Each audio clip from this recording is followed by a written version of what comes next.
आप तो बड़े कृपालु हैं, दयालु हैं, हमारे कोई संतान नहीं है, इसलिए आप हमें संतान दो।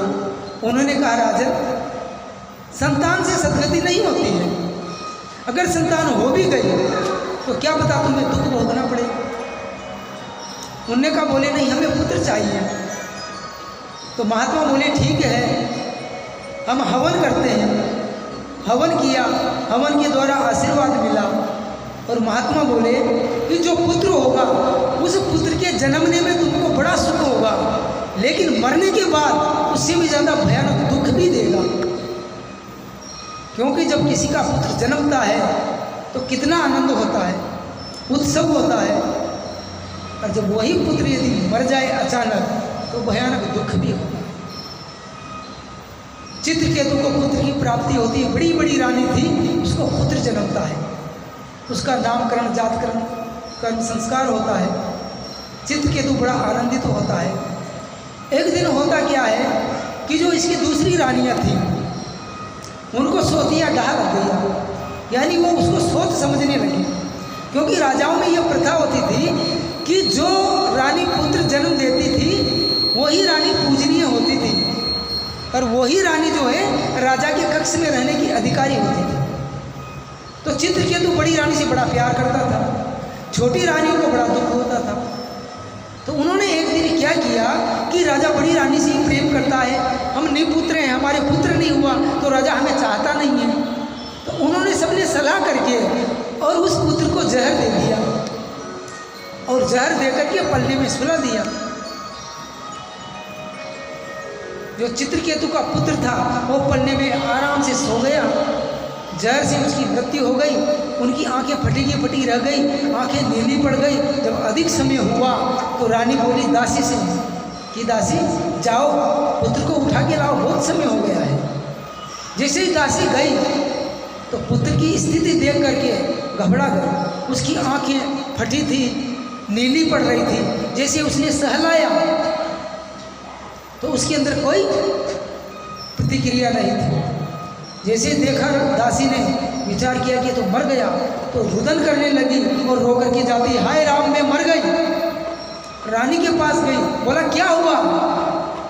बोले चलो तो राजकुमार नहीं रहे। जब देखा तो राजकुमार मरा हुआ था। रानी को बड़ा दुख हुआ। चित्रकेतु आए और दोनों रानी और दासी और चित्रकेतु बहुत रोने लगे, विलाप करने लगे। जो रानियां थी जिन्होंने जहर दिया था वो भी आती है और झूठे ही थूक आंसू लगाती है और ड्रामा करके वो भी रोने लगती है। हे राम बहुत बुरा किया, अगर तुमको ऐसा ही करना था, बचपन में इसको लेना था तो दिया ही क्यों था? हम अभी माता पिता जीवित हैं, पुत्र हमारा छोटा सा था, इसका क्या अपराध हुआ, आपने अभी छीन लिया। हे विधाता तुमने बहुत अन्याय किया हमारे साथ। ऐसे विलाप कर रहे थे कि नारद जी और अंगिरा ऋषि फिर आ जाते हैं और आकर के कहते हैं राजन क्यों रो रहे हो? बोले महाराज आपके आशीर्वाद से पुत्र जन्मा था और वो अल्पायु में मर गया।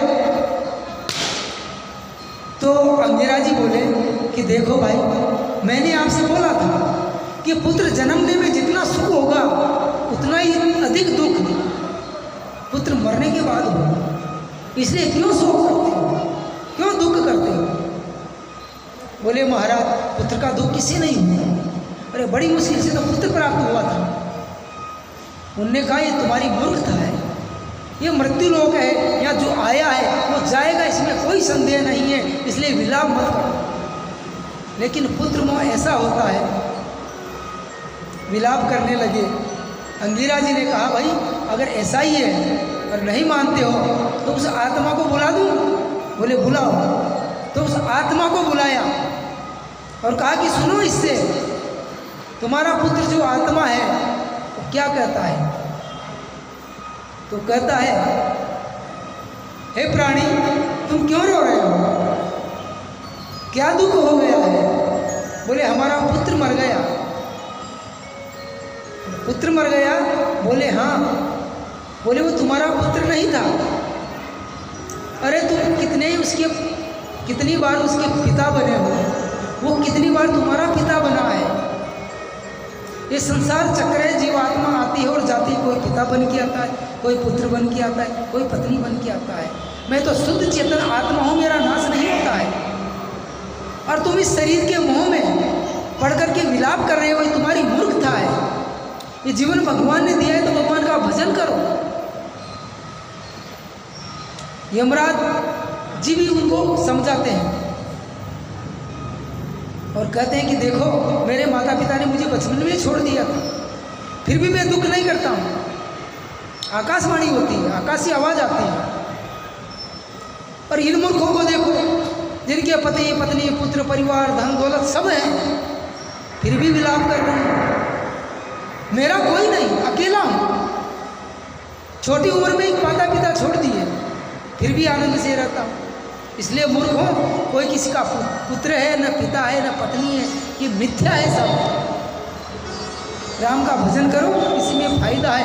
उनको ज्ञान हुआ और अंगिरा जी, नारद जी चित्रकेतु को इस प्रकार से जो है उपदेश दे करके चले गए। और चित्रकेतु ने राजपाट छोड़ करके और नेत्र जंगल में जाकर के भगवान की तपस्या करी और उन्होंने परमात्मा की प्राप्ति करी। भगवान सुखदेव कहते हैं, राजन अगर जीव कल्याण चाहता है तो मोह को त्यागना पड़ेगा, क्योंकि मोह जो है सारे दुखों का घर है। रामायण में गोस्वामी जी कहते हैं, मोह सकल व्याधिन कर मूला।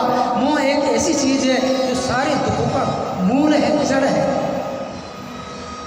अगर मान लीजिए आपने देखा होगा, जो ये अंग्रेजी बम्बूल होते हैं ना, हमारे उधर उसको पचगोड़ा बोलते हैं। बम्बूल का पेड़ होता है रोड के जंगल में आसपास, जिसको काटने के बाद में अधिक उसमें से अंकुरित हो जाता है।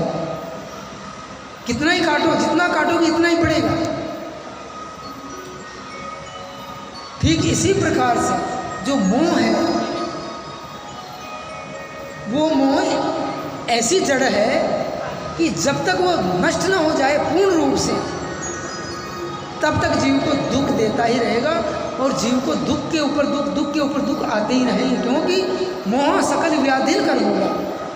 ये सब बीमारियों का जड़ है। इसलिए भगवान सुखदेव कहते हैं कि राजन, किसी प्रकार का लेस मात्र भी आपके मन में, आपके चिंतन में मोह नहीं होना चाहिए। अगर मोह थोड़ा भी पैदा हुआ और काल आया, आसक्ति रह गई, तो तुझे कोई नहीं बचा पाएगा। भगवान परीक्षित जी कहते हैं कि गुरुदेव, मेरा मन सांसारिक वासनाओं से विरक्त हो गया है। मुझे केवल अब कथामृत पान करने का ही मेरा मन है, और आप मुझे ये अमृत पान कराते जाओ। इसके अलावा मुझे कोई सांसारिक वस्तु की कोई इच्छा नहीं रह गई है।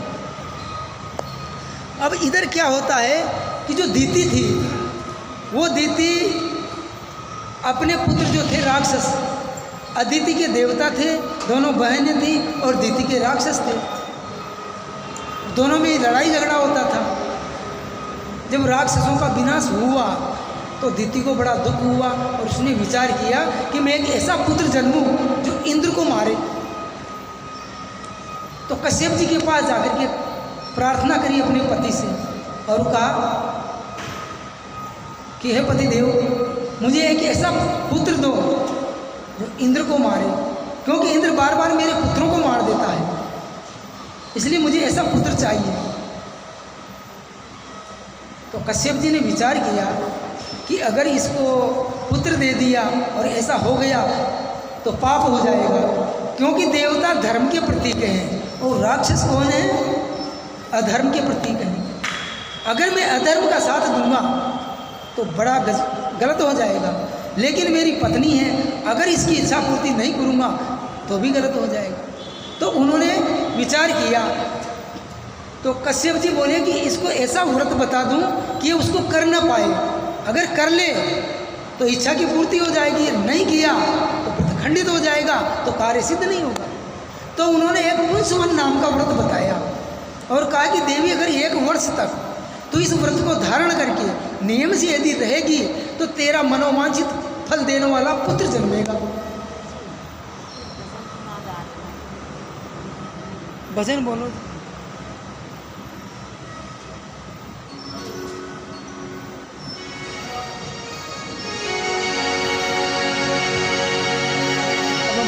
से सभी एक बार फिर से ये भागवत का भजन